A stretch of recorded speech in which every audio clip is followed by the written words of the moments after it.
Assalamu alaikum everyone.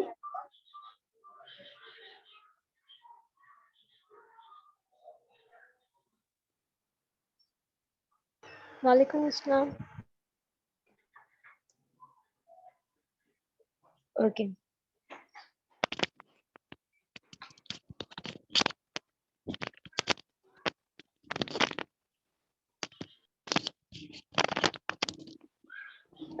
Ayesha भी आप हैं? जी वालेकुम अस्सलाम। Okay. हुमैरा, हम थोड़ा वेट कर लें कि और स्टूडेंट्स आ रहे हैं या फिर हम शुरू कर लें? Okay. Not more than 5 minutes. Sir इसके बाद हम स्टार्ट करते हैं क्योंकि सबको टाइम पता है। एक बच्चे का तो मैसेज आया है कि वो अटेंड नहीं कर सकता है, तो उसको रिकॉर्डिंग चाहिए। उसके अलावा बाकी कौन रह गया है?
अस्सलाम वालेकुम।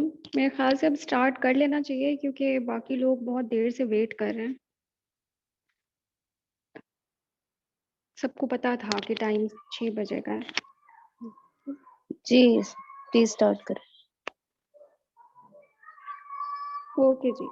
अच्छा जी, सबसे पहले जो है हमने जो कोर्स आउटलाइन मैंने आपको बताई थी, कोर्स आउटलाइन फिलहाल मैंने डिफाइन नहीं की, लेकिन हम ग्रेजुअली जिस तरह से मूव करेंगे तो उसमें फिर आपको आइडिया हो जाएगा। और अगर आप लोगों की एक्सपेक्टेशंस कोर्स को लेकर थोड़ी सी डिफरेंट हो और कुछ ऐसी चीज़ें हो जो मैं मिस कर रही हूँ और आप लोगों को लगता हो कि इस कोर्स के अंदर होनी चाहिए, तो वो फिर आप लोग मुझे ना बेशक व्हाट्सएप ग्रुप में डिस्कस कर लें और बेशक आप लोग मुझे बता दें कि कौन सी ऐसी चीज़ है जो मिस हो गई और इसमें होनी चाहिए थी। अच्छा, लास्ट टाइम हम लोग डिस्कस कर रहे थे, बल्कि डेमो में तो सिर्फ एक छोटा-सा ओवरव्यू ही था। लेकिन फ़िलहाल जो है ना, जो टॉपिक आज डिस्कस करना है that is about addressing issues and problems.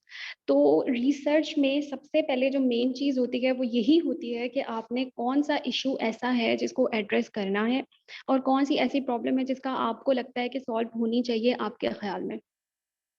अब वो प्रॉब्लम्स जो हैं वो बहुत ज़्यादा हो सकती हैं, कोई भी प्रॉब्लम हो सकती है जो आपको लगता हो कि हम ये ले लेते हैं। बेसिकली होता तो यही है कि जो स्टूडेंट्स हैं वो अपने जो बीएस मतलब जो आपकी फील्ड होती है, जो बैकग्राउंड होता है, जब आपने थीसिस करना होता है, तो आप अपने ही जो फील्ड है उससे रिलेटेड ही टॉपिक्स लेते हो और उसी से रिलेटेड जो है वो आपने रिसर्च भी करनी होती है। लाइक अगर यहाँ पर बहुत सारे लोग जो हैं वो अर्बन प्लानिंग के हैं, तो हम अगर अर्बन प्लानिंग की बात करें, टाउन प्लानिंग की बात करें, तो उसमें होता ये है कि जब हम बीएस का थीसिस करते हैं तो उस वक्त एक्सपेक्टेशंस टीचर्स की और होती हैं, हमारी और होती हैं। हमें लग रहा होता है कि हम कोई ऐसा टॉपिक करें जो थोड़ा डिफरेंट हो। कुछ स्टूडेंट्स की अप्रोच डिफरेंट होती है, वो कहते हैं ठीक है जल्दी जल्दी मुकाओ काम, ऐसा भी होता है। और कुछ का होता है कि चलो ठीक है, हम कोई ऐसा काम भी करें जो बाद में एक्नॉलेज किया जाए, हम उसको पब्लिश करा सकें या हम उसको कहीं प्रेजेंट कर सकें किसी कॉन्फ्रेंस में। तो अब इसका ये है कि ठीक है, आप अगर अपनी फील्ड से रिलेटेड कोई काम करना चाहते हैं, तो कुछ स्टूडेंट्स का होता है कि ठीक है, हम कोई इस तरह का काम करते हैं कि जिस तरह टाउन प्लानिंग की बात की जाए, अगर मैं बात करूँ इसमें ट्रांसपोर्ट सेक्टर की, आपको अगर काम करना है ट्रांसपोर्ट सेक्टर के अंदर, या आपने कोई ऐसा अर्बन प्लानिंग का ही या टाउन प्लानिंग का कोई इशू उठा लें, कोई बेसिक सा इशू उठा लें जो हमारे बाकी के स्टूडेंट्स जिस तरह मेडिकल के और दूसरी फील्ड्स के हैं ना, अगर आप लोगों को कोई मतलब इशू हो तो आप लोग मुझे चैट बॉक्स में साथ-साथ बता दीजिएगा। तो अगर हम ट्रांसपोर्ट सेक्टर की बात करें, मतलब मेरे साथ इस तरह से हुआ था कि एक मैं चाहती थी कि ट्रांसपोर्ट इंटेलिजेंट ट्रांसपोर्ट पे हम काम करें। इस तरह होते हैं आपके कुछ ऐसी चीज़ें होती हैं ऑटोमेशन पे अगर हम काम करें, या जो है कोई आपके जितने भी ट्रांसपोर्ट व्हीकल्स हैं या जो भी आपकी लेन्स हैं, आप उनको ऑटोमेशन पे ले आएँ, आप उनको ऑटोमेटिक बना दें।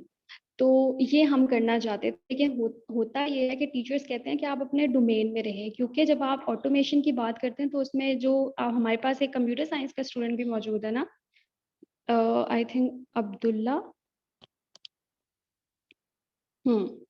अब्दुल्ला, आप कंप्यूटर साइंस से हैं?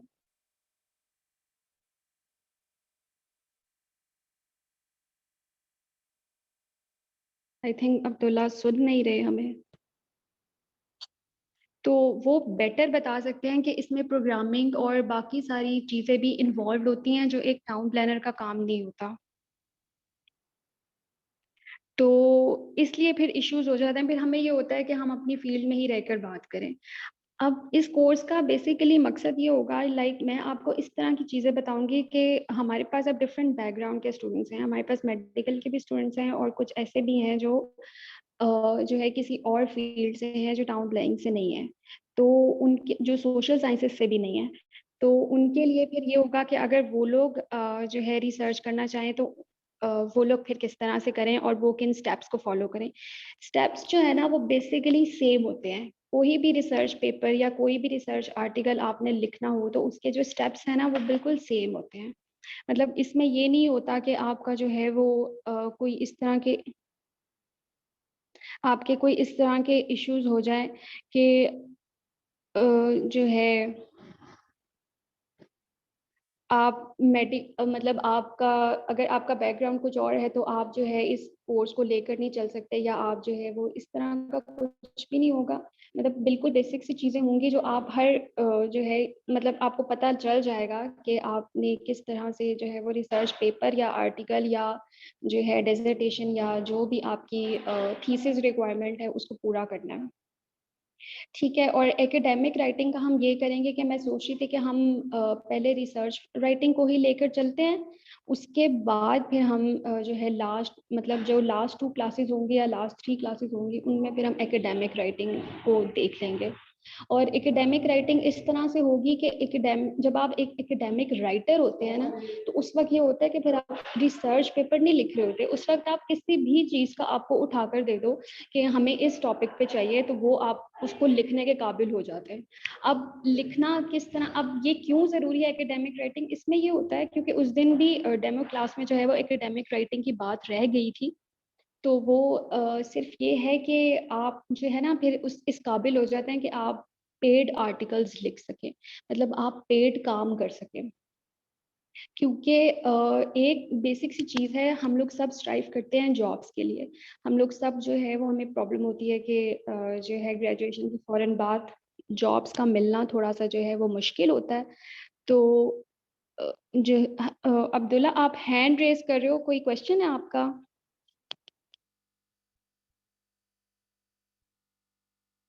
फिर क्वेश्चंस हम एंड पर ही जी रख मैम, लेते हैं मैं जो जस्ट भी। सॉरी मैम, ठीक है, हम मैं जस्ट क्वेश्चंस फिर एक एंड कमेंट पर करना रख। चाह रहा हूँ आप। जी जी। जी, जैसा कि अभी आपने पिछले लेक्चर में भी बात की थी और आज भी यही बात की कि जो डिफरेंट डिसिप्लिन के लोग हैं, तो आपकी जो बेस लाइन या फाउंडेशनल आपकी जो चीज़ें फंडामेंटल वो सेम होती हैं रिसर्च और एकेडमिक राइटिंग। तो मैं इससे जस्ट इसको मतलब करना चाह रहा हूँ। मैंने एक कोर्स, मैं कंप्यूटर साइंस का मेरा बैकग्राउंड है और मैंने एक कोर्स भी लिया था। आपका जो बेसिक चीज़ें हैं जैसे प्रॉब्लम स्टेटमेंट है या लिटरेचर रिव्यू है या को प्लेजराइज से कैसे बचना है, डिफरेंट चीज़ें ये सेम है। बट असल इशू यहाँ आके आता है कि जहाँ आके जैसे आप पिछले लेक्चर में बात कर रही थी कि आप जब अपनी इनपुट या अपनी क्या कहते हैं अपना आप अंदर कुछ चीज़ लिखना चाहते हैं, चीज़ें लिखना चाहते हैं, तो उससे उस तरह से हो कि इस काबिल हो कि किसी रिकग्नाइज किया जाए उसे किसी प्लेटफॉर्म पे, अगर आप ऐसी चीज़ मतलब करते हैं तो उसमें हम लैग करते हैं। अदरवाइज ये चीज़ें तमाम डिसिप्लिन के लिए तकरीबन सेम ही होती हैं। जस्ट मैं ये बोलना चाह रहा हूँ। तो आपका क्वेश्चन ये है कि हम किस तरह से उसको एक्नॉलेज करवा सकते हैं, या हम किस तरह से उसको लोगों के सामने लेकर आ सकते हैं, ये आप पूछना चाह रहे हो? जी जी जी, एक्चुअली एक्चुअली मैं ये कहना चाह रहा हूँ कि आपका जो बेसिक इसके कंपोनेंट्स होते हैं ना, किसी भी मतलब लिखने को वो तो सेम होते हैं किसी भी डिसिप्लिन के लिए, लेकिन असल मसला ये आता है जब आप किसी प्रॉब्लम या इशू को एड्रेस करने जा रहे हैं तो उस पे बहुत सा काम लोगों ने पहले किया, जैसे हम लिटरेचर रिव्यू का नाम देते हैं और डिसाइड कर रहे होते हैं। बट आप उसमें क्या कंट्रीब्यूट कर रहे हैं और आपकी जो चीज़ जो काम, फॉर एग्जांपल मैं मिसाल देता हूँ, आप कंप्यूटर साइंस का बैकग्राउंड है तो उसमें एल्गोरिदम्स का काम होता है, चीज़ों का काम होता है, बहुत सी चीज़ें बनी हुई हैं, लोगों ने बहुत बहुत काम किया हुआ है। तो आप जो अब आप काम करेंगे, आप उसमें कुछ चीज़ उसमें थोड़ी वो ये बता रहे हैं, जो पेपर है कुछ चीज़ आप लिख रहे हैं कुछ चीज़, तो आपकी वो बहुत मुश्किल काम होता है कि आप उसे एक्चुअली जो आप कर रहे हैं, अगर फॉर एग्जांपल करना ही मुश्किल होता है लेकिन आप कर लेते हैं, तो आप अपनी उन चीज़ों को प्रैक्टिकली उस अंदाज में प्रेजेंट कर सकें, लिख सकें, एक ख़ास जो उसके मतलब रिक्वायरमेंट्स हैं उस राइटिंग की, उसके मुताबिक लिख सकें ताकि वो एक्नॉलेज किया जाए किसी भी प्लेटफॉर्म पे, इंटरनेशनल या अच्छे प्रेस्टिजियस प्लेटफॉर्म पे। मैं ये बोलना चाह रहा हूँ। जी हाँ, एक ये प्रॉब्लम आती है।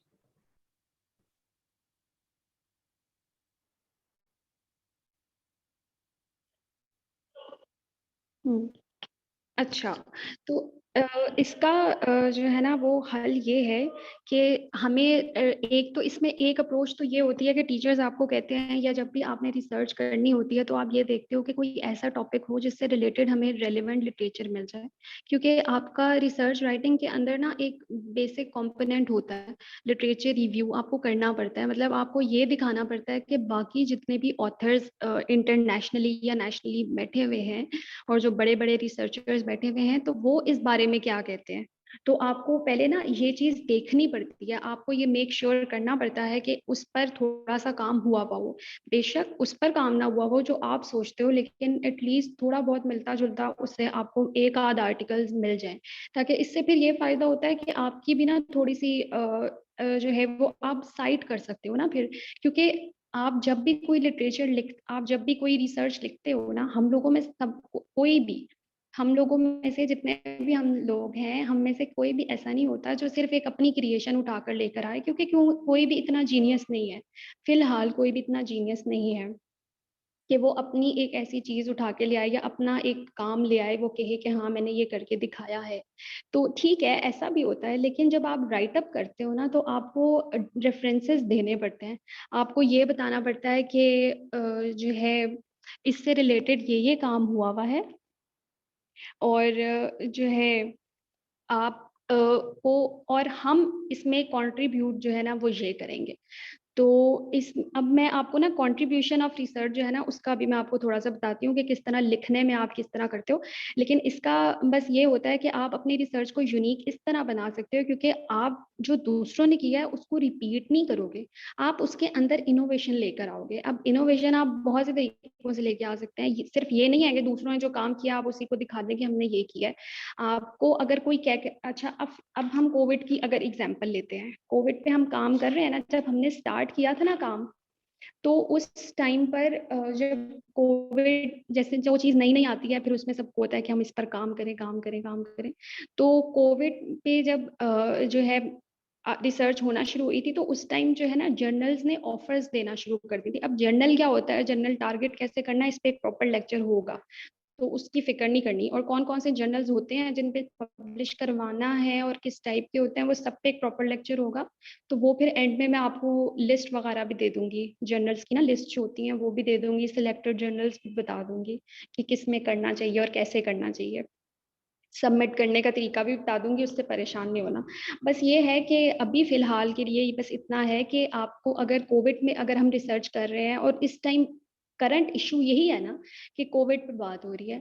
अगर आप सोशल साइंसेज़ के स्टूडेंट नहीं हैं, तो और किस चीज़ पर बात हो रही है? आप मुझे अगर कोई भी बंदा जो है वो किसी सोशल इश्यू पर अगर बात करता है या अपनी रिसर्च के अंदर वो चीज़ लेकर आना चाहता है, तो वो थोड़ी-सी इनोवेशन लेकर आए। अगर किसी ने काम कर लिया है कि उस दिन आप लोगों में से किसी ने मुझे जो है वो कुछ एस्पेक्ट्स कोविड के बताए थे कि सोशल क्या एस्पेक्ट्स हो सकते हैं, और जो है वो कौन से एस्पेक्ट्स हो सकते हैं आपके, डोमेस्टिक कौन से हो सकते हैं, हेल्थ इश्यूज कौन कौन सी हैं। अब पाकिस्तान ने कोविड को लेकर जो जो इश्यूज फेस किए थे, उसमें अगर हम छोटी सी एक बात करें तो एजुकेशन सिस्टम की चलो बात करते हैं। तो एजुकेशन सिस्टम के अंदर क्या हुआ था, इसमें ये इशू आया था कि हम लोग यूज टू नहीं थे, हम इस चीज़ पे राज़ी नहीं थे कि हाँ ऑनलाइन क्लासेस भी होनी चाहिए, और ऑनलाइन क्लासेस कैसे ली जाएँ और कैसे किया जाए। और फिर सबसे बड़ा इशू इसके अंदर ये था कि एक्सेस टू इंटरनेट। मतलब ये कि बहुत से ऐसे बच्चे हैं, क्योंकि आप लोगों ने सबने देखा होगा फेसबुक पे एक पिक्चर भी वायरल हो रही थी, जिसमें एक बच्ची जो है वो पहाड़ों पे बैठी हुई थी और जो है वो ऑनलाइन क्लास ले रही थी। तो ऐसा भी हुआ है, बहुत से इलाकों में इस तरह से हुआ है कि बच्चे जो है वो इंटरनेट की वजह से बहुत ज़्यादा परेशान थे, क्योंकि उनकी एजुकेशन पूरी डिस्टर्ब होके रह गई थी। अब अगर आपके क्वेश्चन का अगर थोड़ा-सा छोटा-सा आंसर दूँ, शायद आपको क्लियर हो जाए, तो वो बस ये है कि आप यूनिक इस तरह बना सकते हो कि लोगों को, जो हमारी जितनी भी कंट्रीज़ है ना, उनमें ऑलरेडी ऑनलाइन सिस्टम जो है एजुकेशन का मौजूद है। लेकिन पाकिस्तान के लिए ये जो चीज़ें थी ना, ये बहुत मुश्किल थी। अब हमारी पूरी जो वर्ल्ड है ना, वो जानना चाहती है, वो ये देखना चाहती है कि पाकिस्तान जैसी कंट्रीज़ ने इन चीज़ों को कैसे जो है वो फेस किया, और इन चीज़ों में किस तरह से उन्होंने अपनी जगह बनाई। क्योंकि ऑनलाइन सिस्टम जो है वो हमारे लिए ईज़ी नहीं था, और जो बच्चे हैं छोटे, उन्हें तो कुछ पता ही नहीं है ना कि वो कैसे करें, तो उनके साथ मदर्स को भी सफ़र करना पड़ता था, क्योंकि मदर्स उठ-उठ के फिर वो बच्चों को कहती थी कि आप लेक्चर लो, आपका ऑनलाइन होना है। बच्चे बैठे हुए हैं, बच्चों को यूज़ करना नहीं आता, तो फिर मदर्स की भी साथ में ड्यूटी होती थी। इस तरह टीचर्स जो थे, टीचर्स ने भी बहुत से प्रॉब्लम्स फेस किए, क्योंकि बहुत से ऐसे टीचर्स भी होते हैं कि हमारा एजुकेशन सिस्टम बहुत जो है ना, जिसको आप कहते हैं कि हमारा एजुकेशन सिस्टम कुछ हद तक जो है वो ओल्ड है। हमारा कोई इतना ज़्यादा एडवांस नहीं है, जो हम कहें कि जो है हमें तो पता था कि ऑनलाइन कैसे क्लास लेते हैं या क्या करते हैं, हमें तो पता था कि ज़ूम कैसे यूज़ होता है। ऐसा कुछ भी नहीं है, क्योंकि यहाँ पे टीचर्स को नहीं पता था, और मोस्टली लोगों को नहीं पता होता कि हम ये किस तरह से ऑनलाइन को करेंगे या आगे क्या होगा। अब पेपर्स आगे होते रहते हैं, तो हमें नहीं पता कि आगे से क्या करेंगे, हम मैनेज कैसे करेंगे। अगर एग्ज़ाम्पल ली जाए डिफरेंट कंट्रीज़ की, जो जिनको आप नॉर्डिक कंट्रीज़ कहते हैं, जिसके अंदर फ़िनलैंड आ जाता है, जिसके अंदर जो है बाकी और स्विट्ज़रलैंड और इस तरह के कंट्रीज़ आ जाती हैं। वहाँ का एजुकेशन सिस्टम ऑलरेडी बहुत अच्छा है, और वो ऑलरेडी ऑनलाइन है। वहाँ पर बच्चों को जो है वो सब कुछ बताया जाता है, करवाया जाता है, तो उन्हें ऑलरेडी पता है कि किस तरह से हमने इन सिचुएशंस को भी जो है वो कैटर करना है। तो वहाँ के लोगों को इतना मुश्किल नहीं हुआ। अब अगर आपने अपनी रिसर्च को यूनिक बनाना है तो आप पाकिस्तान को अपनी केस स्टडी बनाओ, या पाकिस्तान के एक छोटे से इलाके को अपनी केस स्टडी बनाओ रिसर्च में, और फिर आप उस पे अच्छी सी रिसर्च करो और उसको पब्लिश करवाओ। तो इससे ये होगा कि लोगों को भी पता लगेगा और बाहर की कंट्रीज को भी पता लगेगा कि पाकिस्तान के जो जो अच्छे जो स्कॉलर्स टाइप लोग होते हैं, जिनको पढ़ने से लगाव होता है और लिखने से लगाव होता है, तो वो जो फिर उन्हें पता लगेगा कि हाँ, पाकिस्तान में कुछ एरियाज ऐसे हैं यहाँ पर जिनको इश्यूज हैं। अब देखें, हमारी गवर्नमेंट जो है वो खुद जा जाकर सर्वेज नहीं करती। हमारी गवर्नमेंट जो है वो खुद ये नहीं देखती कि हाँ, कौन सा इलाका है, कौन सा है जहाँ पर इतने इश्यूज हो रहे हैं।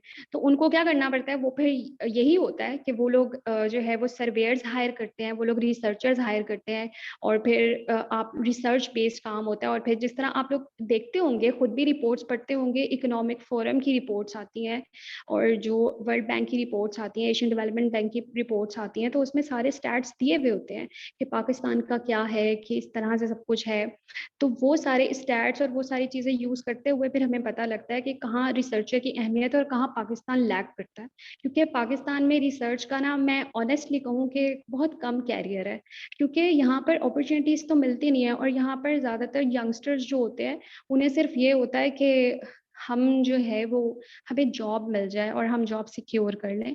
तो जाहिर है, इसमें कोई गलत बात नहीं है कि हम जॉब सिक्योर कर रहे हैं या कुछ कर रहे हैं, इसमें कुछ भी गलत नहीं है। बात सिर्फ इतनी है कि यहाँ पर इस चीज़ को ना वैल्यू नहीं दी जाती। हालांकि अगर आप बाहर कंट्रीज में चले जाएं तो वहाँ पर रिसर्चर की बहुत इज्जत होती है। वहाँ पर यही होता है कि जो है वो, क्योंकि वहाँ पर सारा काम ही रिसर्च बेस्ड होता है ना।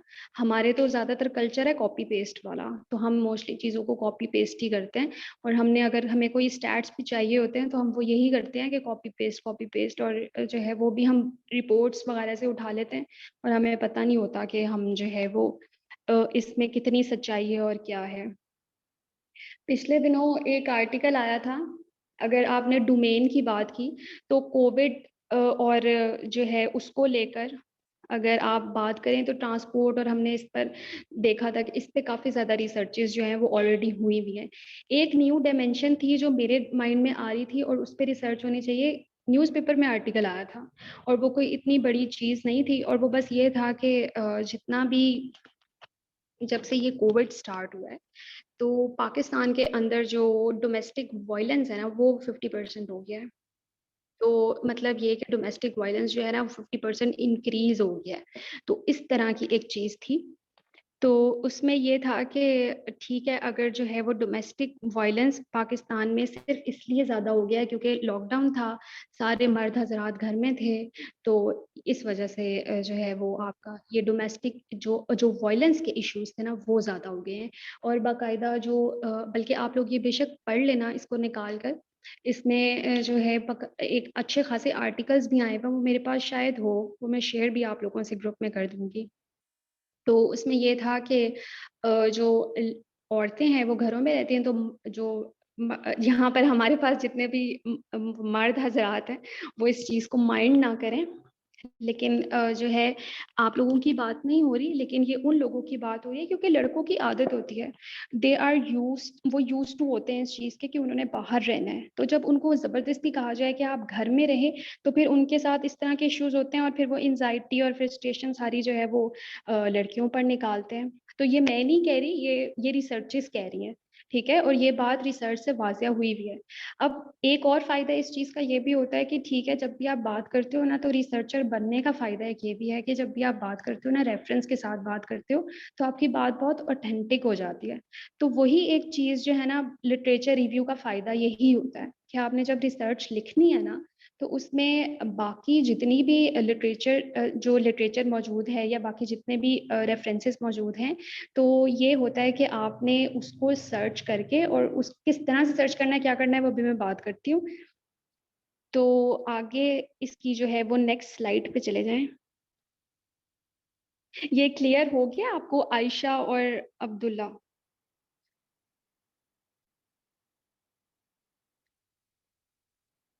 आप लोग चैट बॉक्स यूज यस कर मैम, लिया करें। Yes ma'am, yes ma'am, clear हो गया। जस्ट मैं एक चीज आप जो बात कर रही थी ना वायलेंस वाली, उसमें एक डायमेंशन ये भी बनती है कि जाहिर सी बात है कोई इंक्रीज हो गया, लेकिन उसके जो फैक्टर्स हैं ये पाकिस्तान के अंदर या पाकिस्तान जैसी सोसाइटीज के अंदर ये ऑलरेडी एग्जिस्ट करने वाला एक चीज है जो एग्जिस्ट करती थी, लेकिन कोविड-19 के कुछ और चीजों ने इसे आप कह लें कि बढ़ा दिया।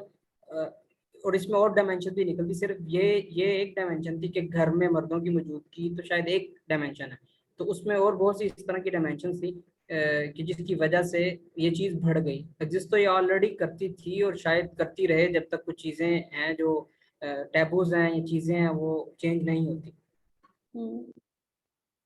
बिल्कुल, ये बात तो है, एग्जैक्टली ऐसा ही है कि एग्जिस्ट तो ऑलरेडी करती है और पाकिस्तान में तो करती है, हाईलाइट अब हुई है।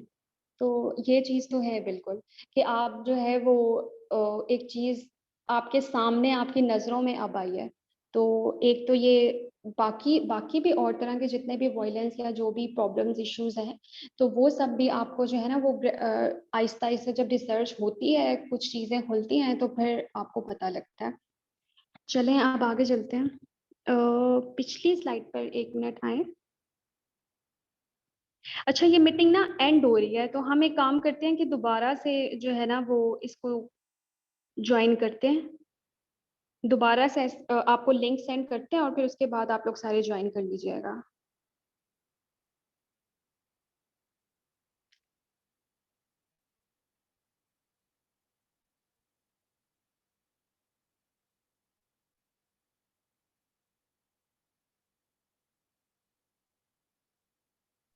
आयशा भी आप कंटिन्यू करेंगे, एंड होगी तो आप प्लीज सब ज्वाइन कर लीजिएगा। चलें ठीक है।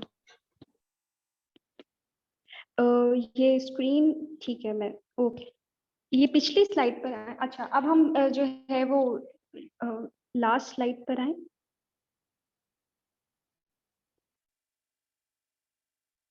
पीछे पीछे नहीं नहीं पीछे, बिल्कुल पीछे। Second slide. हाँ, अच्छा, अब इसमें ना बस ये मैंने आप लोगों को बताना था कि टॉपिक सिलेक्शन में भी कुछ बच्चों को मसला आता है और कुछ जो मतलब उन्हें ये होता है कि हम टॉपिक क्या सिलेक्ट करें। तो टॉपिक हमेशा ना आपके इंटरेस्ट से सिलेक्ट होता है, टॉपिक किसी की मर्जी से सिलेक्ट नहीं होता, वो आपके अपने इंटरेस्ट से डेवलप होता है कि आपका उसमें कितना इंटरेस्ट है उस टॉपिक के अंदर, और आप कितना इन डेप्थ जाकर जो है ना उस पर काम कर सकते हैं। तो ऐसा नहीं होता कि कोई इंसान बिल्कुल ब्लैंक हो जाए और उसके पास कोई आइडियाज ही ना हो। मतलब मुझे जो है ना वो काफ़ी मतलब इस तरह से लोग कांटेक्ट करके वो बस ये पूछते हैं कि हमें ना टॉपिक नहीं समझ आ रहा, तो हमें ना टॉपिक बता दें। तो ये नहीं होता। फिर मैं उनसे नेक्स्ट क्वेश्चन मैं खुद यही करती हूँ, मैं उनसे यही पूछती हूँ कि आपका किस में इंटरेस्ट है। क्योंकि अगर मुझसे पूछ रहे हैं तो आपका जो सुपरवाइजर है या जहाँ पर भी आप रिसर्च कर रहे हैं या यहाँ जहाँ पर भी आप जो है वो थीसिस या जो है हाँ रिसर्च वर्क कर रहे हैं, तो आपका कोई इसमें ये नहीं होता कि आप किसी की मर्जी से या किसी के उससे करें। आपको अपना इंटरेस्ट आपका किस में है, फिर आप उसी की तरफ जाओ और उसी चीज़ को फिर अपना जो है वो टॉपिक बनाओ। अब टॉपिक की डायमेंशन क्या होनी चाहिए, बस इतनी होनी चाहिए कि विदिन जो है ना कुछ चीज़ों में मतलब विदिन कुछ एस्पेक्ट्स लो और बस उन्हीं को कवर कर दो। क्योंकि रिसर्च पेपर जो होता है ना, थीसिस के अंदर आप जो है ना 3-4 ऑब्जेक्टिव्स बना सकते हो और उनको साथ के साथ लेकर चल सकते हो। लेकिन रिसर्च पेपर के अंदर ना एक ऑब्जेक्टिव होता है, रिसर्च पेपर के अंदर 3-4 ऑब्जेक्टिव्स नहीं होते। क्योंकि अगर आप 3-4 ऑब्जेक्टिव्स स्टार्ट में रिसर्चर को किसी भी एडिटर को बता रहे हो ना कि मैं 3-4 ये ऑब्जेक्टिव्स हैं और मैं इनको जो है वो डिस्कस करूंगा अपने आगे आने वाले कोर्स में, मतलब आगे आने वाली जो आपका पेपर है उसमें, तो फिर वो जब देखता है ना कि लो इसने तो शुरू में ऑब्जेक्टिव्स इतने ज़्यादा बता दिए और आगे जाकर जो है इसने कोई भी एक ऑब्जेक्टिव जो है वो कंप्लीट नहीं किया, उसको उसको जो है वो पूरा का पूरा अचीव नहीं किया, तो फिर आपका टॉपिक जो है ना वो आपका जो पेपर अगर आप किसी जर्नल में भेजते हैं ना तो वो उसी टाइम रिजेक्ट हो जाता है।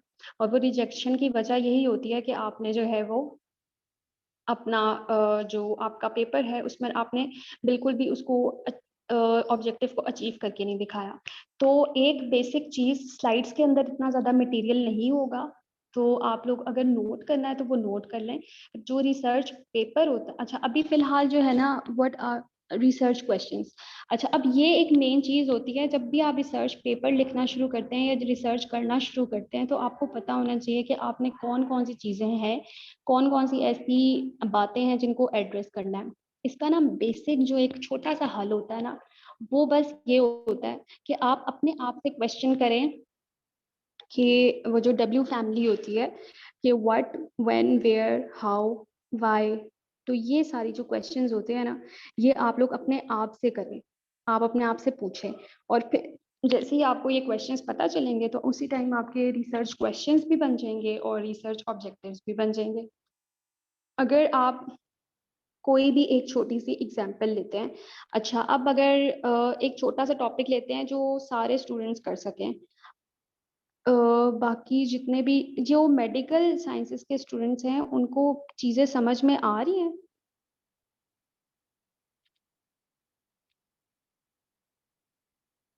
हमें ज्वाइन किया हुआ है मेडिकल के बच्चों ने? यस मैम, समझ आ रही है आपकी बातें, हर चलें पॉइंट ठीक, क्लियर है। चलें ठीक है। अच्छा, अब हम एक कोई ऐसा टॉपिक ले लेते हैं जो सारे सब बच्चे कर सकें आराम से। अच्छा, अब उसमें ये है कि कोई भी एक टॉपिक, या आप लोग अपनी मर्जी से कोई भी एक टॉपिक लें और सिर्फ 5 मिनट की एक्सरसाइज करेंगे और ज्यादा नहीं।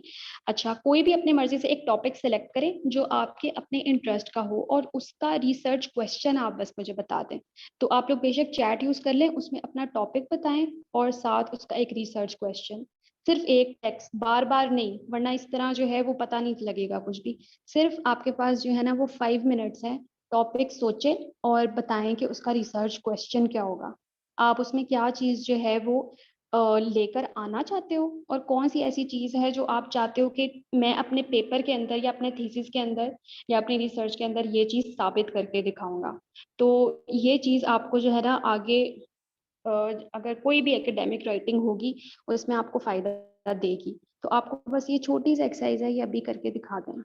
चलें, 5 मिनट्स हैं आपके पास।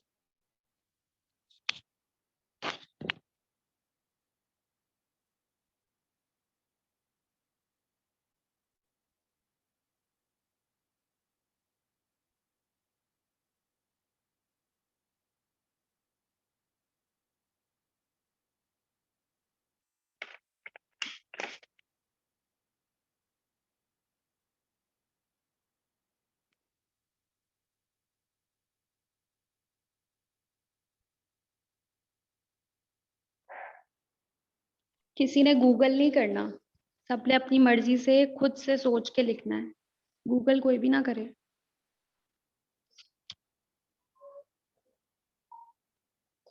ओके, ऐसे अभी 3 टॉपिक्स आ गए। आप रीड करी? हम्म। चलो ठीक। हाँ हाँ, मैं देख रही हूँ। ओ, अभी 5 मिनट्स है ना, तो बाकी सब भी लिख लें तो फिर इकट्ठे।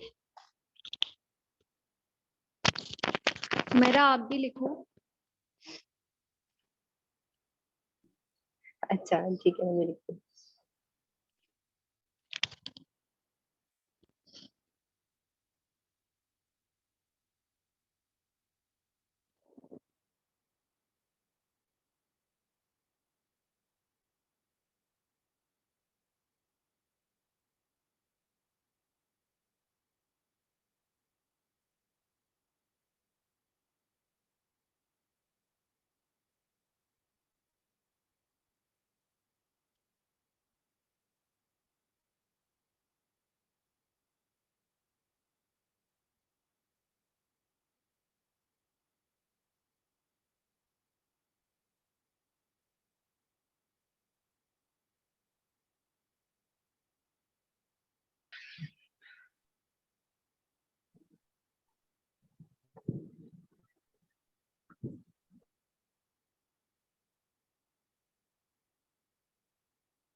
जो फर्स्ट टॉपिक हमारे पास आया था हम